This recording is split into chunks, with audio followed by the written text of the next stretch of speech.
ইচ্ছে করে জানতে আমি জিন্দা নাকি লাশ, দোজখের অন্য নাম কি সুদূরে প্রবাস।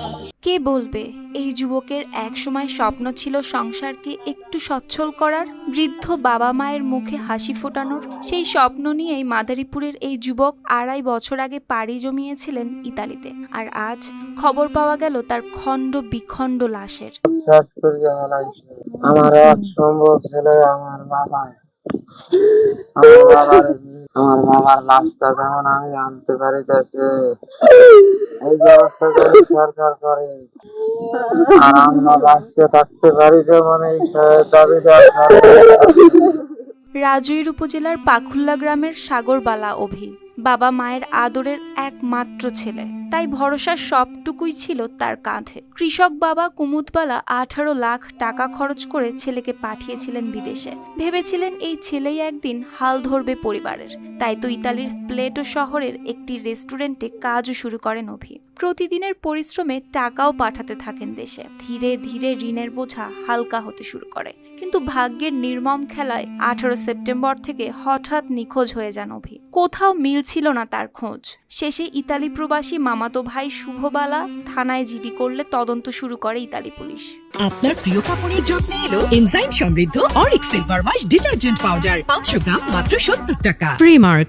মঙ্গলবার দিনকার খবর আসে সে নিহত, সে আর নেই, তাকে খণ্ড বিখণ্ড করে রাইখে দেওয়া হয়েছে রাস্তার পাশে। এখন আমাদের সবার দাবি, আমার একটাই ভাই, আমার কাকার আর কেউ নেই। আমার কাকা সর্বনিঃস্ব, সব শেষ করে দিছে। আমার কাকা অনেক দিনা হয়েছে, অনেক দিনা করে পাঠাইছে। আমার কাকে সবের দাবি, আমার বাইরের দেশে যেন লাশটা পাঠাই দেয়। আমার কাকা কিভাবে বাঁচতে পারে, তার 2টা মেয়ে নিয়ে সরকার যেন সেটা দেখে। এরপর 23 সেপ্টেম্বর দুপুরে স্প্লেটো শহরের একটি রেল লাইনের পাশ থেকে উদ্ধার করা হয় একটি কালো ব্যাগ। ব্যাগের ভেতরে পাওয়া যায় অভির 26 টুকরো খণ্ডিত মরদেহ। পাশেই পড়েছিল তার বাইসাইকেল।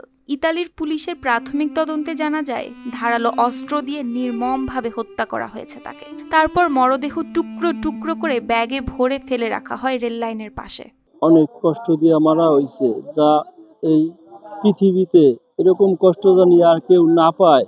আর যারা আমার বাইরে এরকম কষ্ট দিয়ে হত্যা করছে তাদের জানি এমন শাস্তি হয় পৃথিবীতে আর কেউ যেন এরকম কোনো সময় কল্পনাও করতে না পারে যে এরকম কাজ করবে। এরকম পশুর মতো কাজ যারা করছে, আমি তাদের বিচার চাই। আর আমার ভাইয়ের এই নিথর দেহটা যেন বাংলাদেশে আসে, সেই ব্যবস্থা যেন ইতালি সরকার করে আর বাংলাদেশ সরকারও করে। আর আমার খুবই অসহায়, একটা মাত্র ছেলে তার। আমার কাকারে দেখার মতো আর কেউ নাই। এই খবর ছড়িয়ে পড়তেই কান্নায় ভেঙে পড়ে পুরো পরিবার। তাদের শুধু একটিই দাবি, হত্যাকারীদের দৃষ্টান্তমূলক শাস্তি। কাকাতো ভাই সাগরবালা, সে একা, এই ফ্যামিলির আর কেউ নেই। তার লাশটা যেন আমরা বাংলাদেশে আনে সৎ কাজ করতে পারি এবং দাফন করতে পারি, এটাই আমি বাংলাদেশ সরকারের কাছে আবেদন করতে আছি। এবং বাংলাদেশ সরকার যেন ইটালি সরকারের কাছে আবেদন করে আমার কাকাতো ভাইরে যেন এই বাংলাদেশে আনে, লাশ যেন আমরা বাড়িতে দাফন এবং কাফন করতে পারি। এদিকে অভির লাশ দেশে আনার জন্য সর্বোচ্চ সহযোগিতা করবে বলে জানিয়েছে প্রশাসন। ইতোমধ্যে ওই এলাকার সিসিটিভি ফুটেজ সংগ্রহ সহ অভির বন্ধু ও পরিচিতজনদের জিজ্ঞাসাবাদও শুরু করেছে ক্যারাবিয়ান পুলিশ। করবেন ওনাদের কাছ থেকে আসলে আমরা হত্যাকাণ্ডের বিষয়ে ডিটেলস এবং যিনি মারা গিয়েছেন তার যে সরকারি যে কাগজপত্রগুলো আছে সেগুলো পাওয়ার পর আমরা আমাদের জেলা প্রশাসনের মাধ্যমে, জেলা প্রশাসনের মাধ্যমে, আমরা পররাষ্ট্র মন্ত্রণালয়ের মাধ্যমে ইতালিয়ান এম্বাসিতে যোগাযোগ করার চেষ্টা করব এবং যিনি মারা গেছেন তার মারা যাওয়ার বিষয়ে যেন সঠিক যেন বিচার হয় সেই বিষয়টি আসলে আমাদের পররাষ্ট্র মন্ত্রণালয়ের মাধ্যমে ব্যবস্থা গ্রহণের বিষয়টাও আমরা আলোচনা করব। আর যিনি মারা গেছেন তার লাশ আনার বিষয়ে আসলে ওনাদের পরিবারের সাথে আলাপ করে আমরা পররাষ্ট্র মন্ত্রণালয়ে তাদের লাশটা যেন, ওনার লাশটা যেন আসলে আমাদের বাংলাদেশে আসে সেই ব্যবস্থা আমরা কার্যক্রম গ্রহণ করব। এখন ইতালি আর বাংলাদেশ সরকারের প্রতি এলাকাবাসীর একটিই দাবি, অভির মরদেহ যেন দ্রুত আনা হয় দেশে, যাতে পরিবার তার সৎকার করতে পারে দেশের মাটিতেই। News desk, RTV।